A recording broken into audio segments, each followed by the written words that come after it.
Ever wondered if you can make a living as an artist? Hi, I'm Marlis D'Souza, and I'm a multidisciplinary artist. Today, I'm going to be sharing my journey, the challenges and rewards of being a full-time artist. I'll be sharing 4 tips for aspiring full-time artists and a few monetization strategies as well, so make sure you stay till the end.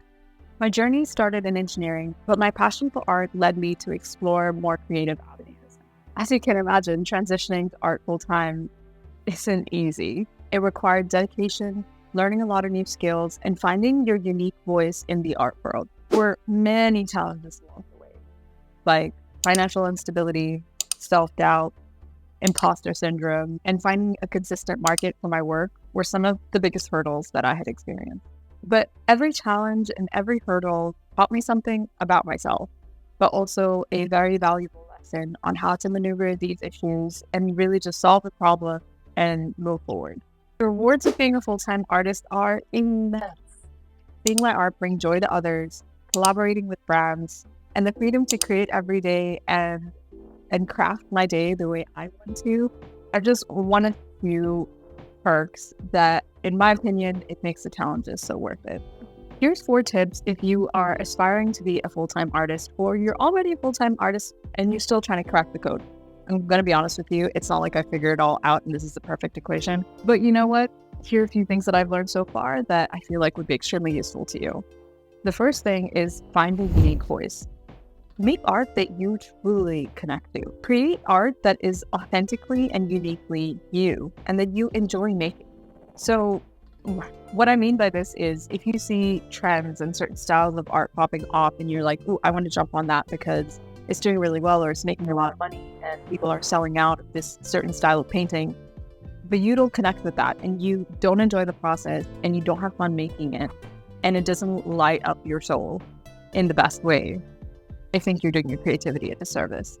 So find something that you truly enjoy. And the process to getting to this point is really experimenting with different mediums like watercolor, charcoal, acrylic paint, oils, textures. There's so many different mediums just when it comes to painting itself that start somewhere. And if you are just like not that excited about it, try something else and then maybe come back to it. So find a style that you really connect to and you resonate with and things that really inspire you, whether inspired by pop art or nature or portraits or abstract art or whatever it might be. Find that unique voice. And this is a part that you don't want to rush because if you don't know what your true unique voice is and the type of art that you enjoy making and that makes your heart and your soul sing, then you're going to go down this path of creating art for art's sake and also creating art because now it's a business and you're just going to not enjoy the process at all. So first things first, find your unique voice. The second is build a strong online presence. Using social media to showcase your artwork is one of many ways that you could build an online presence. Social media is really one of the touch points, I would say, that a potential collector or buyer would be discovering your work.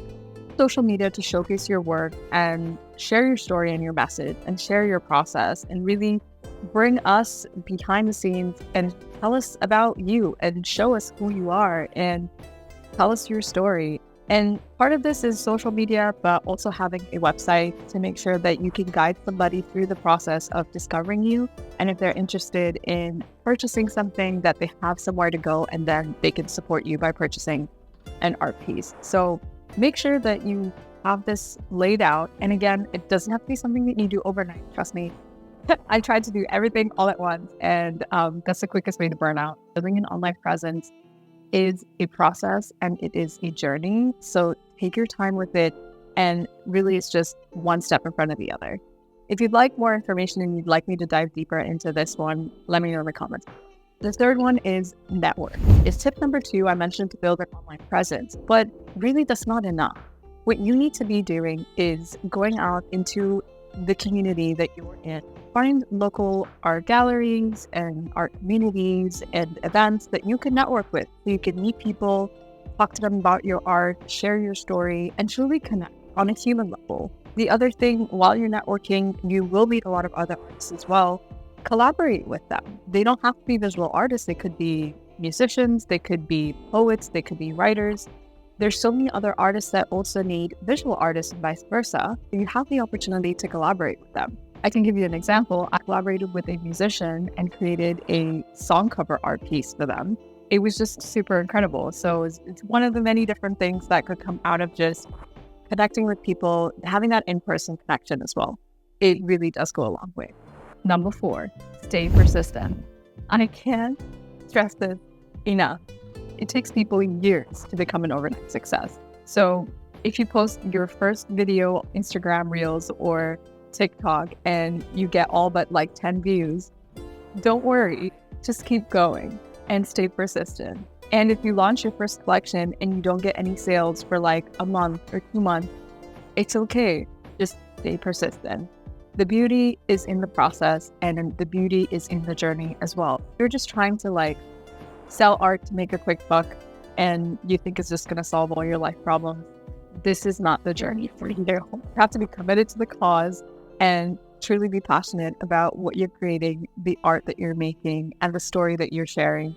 And believe in your art first before you need validation from anybody else. So staying persistent is what will get you somewhere, anywhere. And on the same note of staying persistent, always keep an open mind to learning and growing. And this is not just in your art technical skill. If you choose to make art into a career, you're going to have to learn a lot of new skills. You really have to lean into the discomfort and truly beautiful things will come out. So you're going to have to learn social media marketing. You're going to have to learn how to network. And yes, I know most of us artists are more introvert than extrovert in nature, but you're going to put yourself out there. You're going to do it. And I believe in you. And you can do it. So if you are looking to sell your paintings online, a website is a must. You can start selling initially from the DMs. We've all done it. But if you really want to take it seriously and you really want to streamline the process, you're going to need a website. And lucky for you, I'm a web designer as well. I designed my website myself, and it was just a beautiful opportunity for me to bring my engineering background and my love for all things tech and my artistic and creative side to building a service that is for artists by an artist. So if you're interested in creating a website fairly quickly for your art business, so you don't have to spend too much time trying to DIY it, and then many months later you feel very, very overwhelmed and distressed because you haven't gotten anywhere, let me help you. I have a link in the description below where you can get all the information on it. So of course you can sell your paintings online, like I mentioned, but there's always the in-person aspect as well, where you can sell them in galleries or in coffee shops or literally any other physical establishment that you can display and sell your art. A few other ways to monetize would be through prints, hosting workshops, selling merch, affiliate marketing, online courses, art licensing, commissioned artwork, doing murals, and so much more. I'll be diving deeper into some of these other income streams in future videos, but let me know in the comments below which one you'd be interested in learning more about. Thank you so much for watching. If you found this helpful, give it a thumbs up and subscribe to my channel, hit the notification bell, and I'll see you in the next one.